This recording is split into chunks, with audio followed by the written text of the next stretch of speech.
So some of you are probably coming to this video and are thinking, hey, yeah, like, no duh, right? Batman is obviously more than a vigilante. He is so much more. He's a hero, he's a playboy, he's a, philanthropist, he's whatever, right? He's rich, he's this, he's that.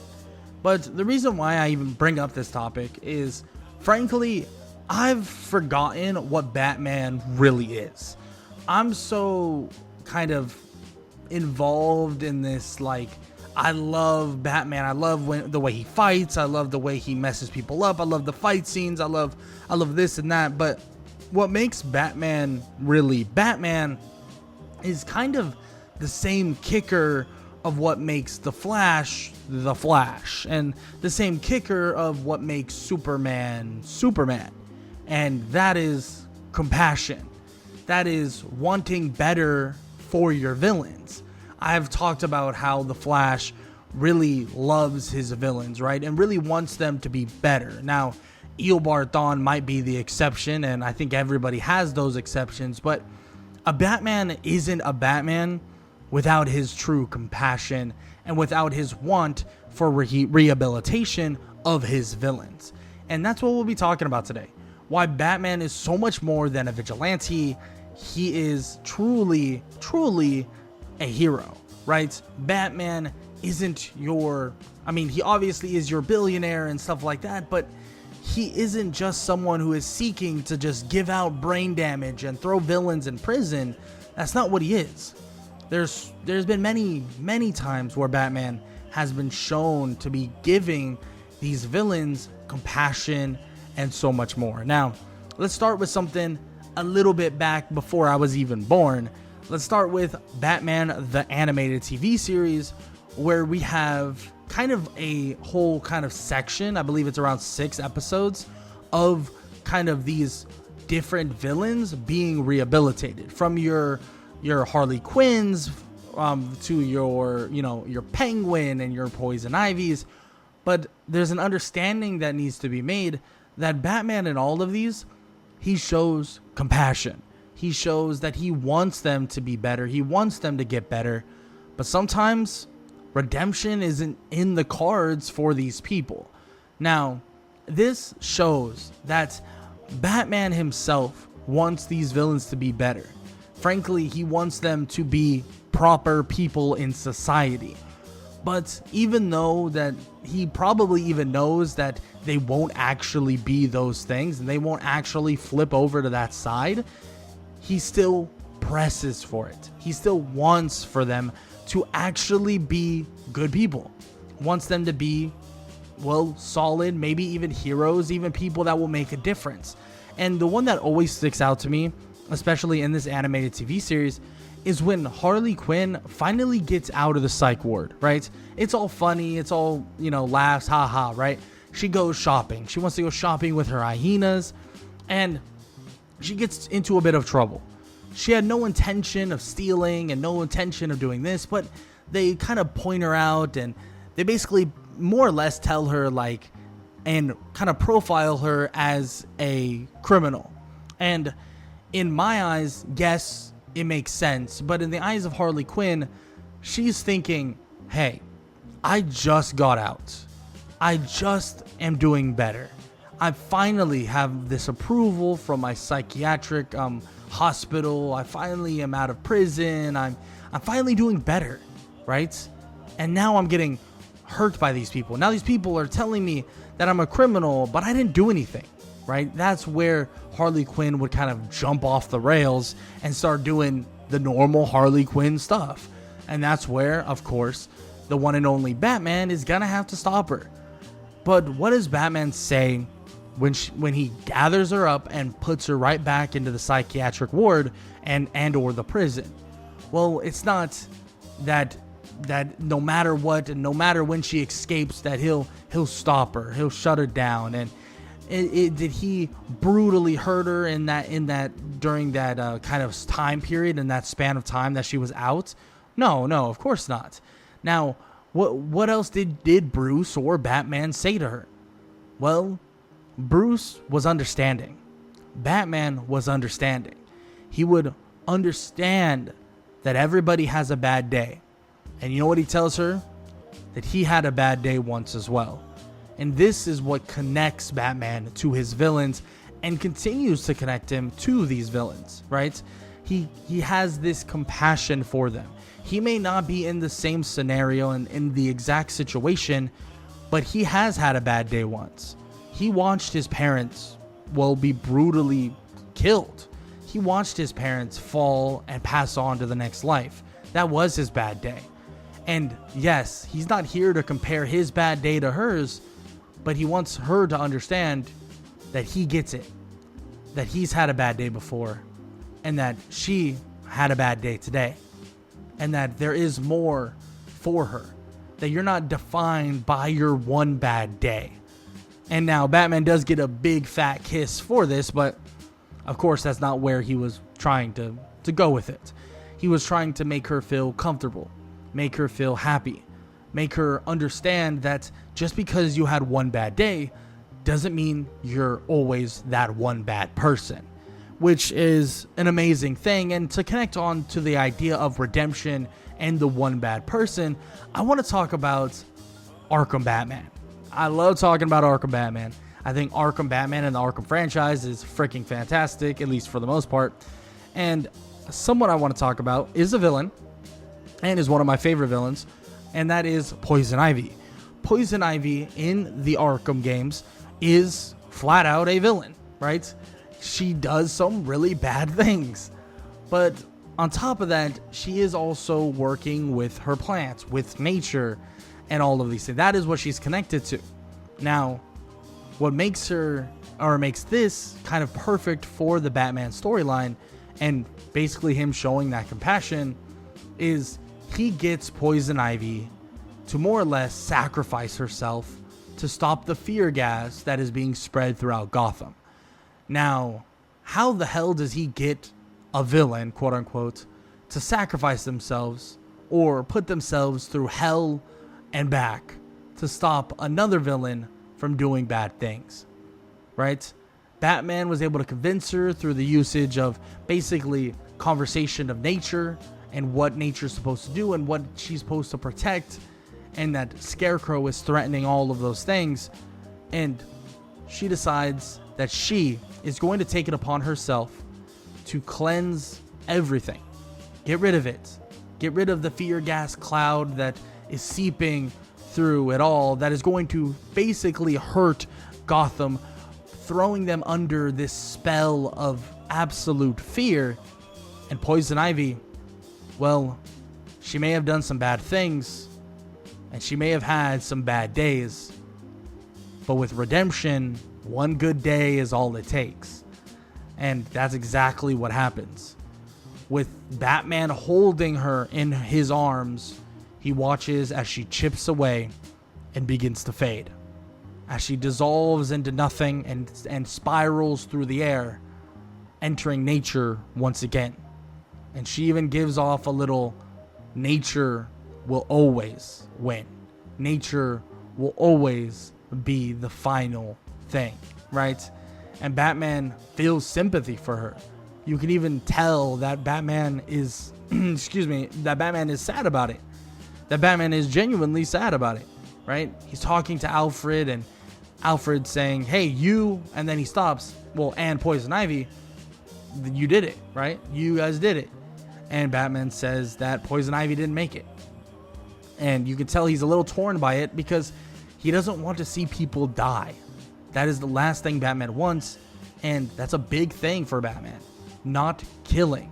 And for a lot of times, I think I've even talked about it in videos, that sometimes people are just not worth saving, right? And I've said it before. And is the Joker worth saving, right? That's conversations that we've had, but now I get it. I understand.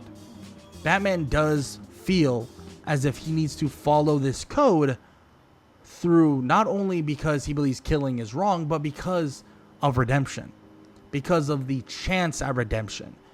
Because, like I said before, he had a bad day and he could have spiraled very similar to them, but he didn't. But they may have had a bad day and they may have spiraled differently than Bruce ever did, right? And that's something that truly, truly matters, because Batman's compassion and Bruce Wayne's compassion is something that needs to be held in very high regard, and what makes him the hero he truly is. And this would even lead me a little bit further into truly bringing that compassion out. Let's talk about someone by the name of Ace from Justice League Unlimited. Ace is just a little girl with powers unknown to many. She is more or less used, experimented, messed with, and even so much so that her power is on a totally different level. Her power is insane. The mind control aspect of her power is insane. And she gets to the point where she wants to end everybody.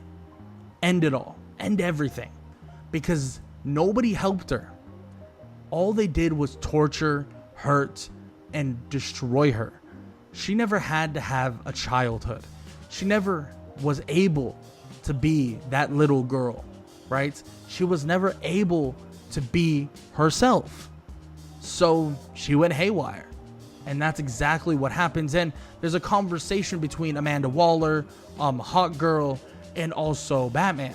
And they talk about how this one thing is how they have to end her. Yes, a little girl who has really had no control over her life until this point. They're talking about ending her. And that there's only one way to do it, and they have to use this device. Now, initially, Hawkgirl was like, oh yeah, I'll do it. But Batman says, no, I will do it. I will handle it. In which he takes the device, and even Amanda Waller questions, like, hey, you know you're going to have to end her, right? It's like, you're going to have to break your code. In which he says he'll do what he has to do. But Batman had no intentions of killing Ace. No intentions. He walks into the realm with her, and she even says it herself. That there's a reason why she was okay with him sitting here and not on the defensive, because she read his mind. That he knew, or that she knew, that he had no intention of actually killing her. No intention of using Amanda Waller's weapon. And Batman says, yeah, that he had no intention. That he came here to hopefully convince her to put things back the way they were. Because she's dying soon. In which she even kind of says that she understands. But she also says that she's scared. Because she still is that little girl. She was never able to be that little girl, so she still is. Right? She is still afraid. She's even afraid basically of her own shadow, of her own power. Because the power that she has is a signature, is a kind of frame of all the horrible things that happened in her life, all the horrible things that happened to her. So she asks Batman basically to stay with her until she passes, in which Batman puts out his hand and holds it. And they hold hands while she eventually would pass on to the next life, and he would carry her out as the world would change back once again to what it was, very, normal as it once was. And well, even Amanda Waller even says that he sat with her until it was her time to go. He sat with her until it was time for her to pass on. Just shows the compassion that Batman has. And yes, I know this is of a little girl, and it's like, of course he would have compassion for a little girl, right? But you could say that, but he's had compassion for so many other people.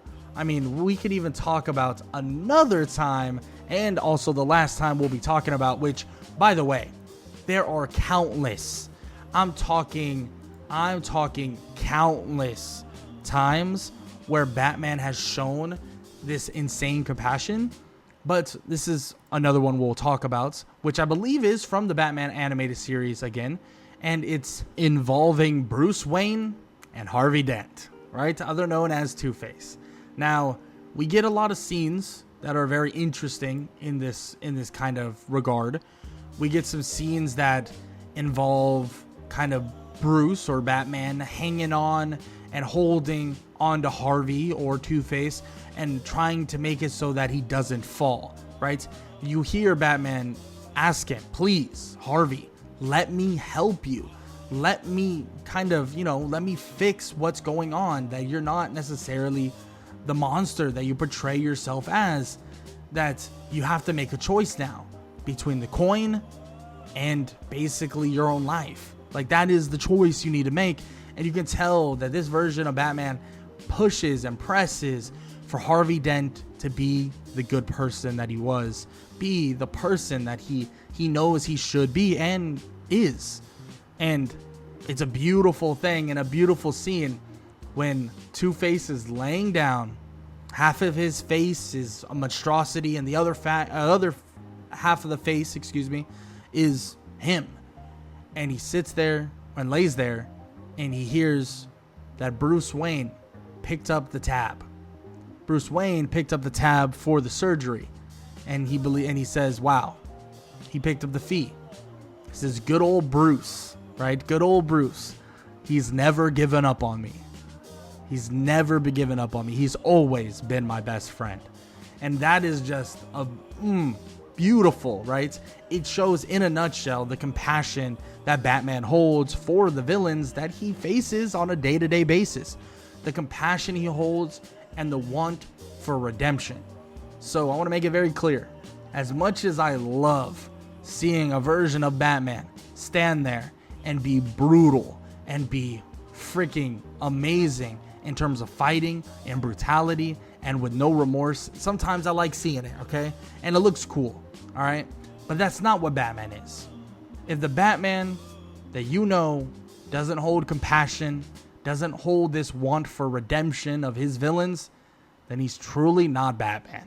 He's truly not Batman. And I truly believe that. He's not Batman.